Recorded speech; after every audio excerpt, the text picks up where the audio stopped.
দে দে আমাকে দে তো, কাট কাট।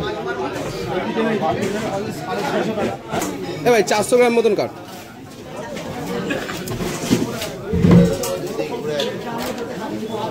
দেখি মাছটা একটু দেখি ভাই, দেখি। ও দারুণ মাছ হচ্ছে, 400 টাকা করে রিটে মাছ।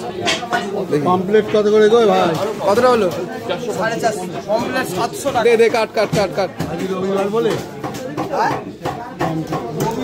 কত হলো? 450 গ্রাম দে। এই 450 গ্রাম রিটে নিলাম।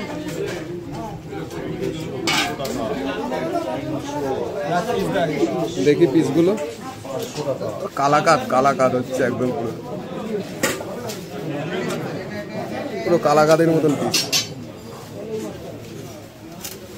আমাদের শিবের দোকানে, সুখদেবের দোকানে 400 টাকা কিলো রিটে মাছ। মাথা কত করে নিবা? মাথা 220 টাকা। দাও ভাই দাও।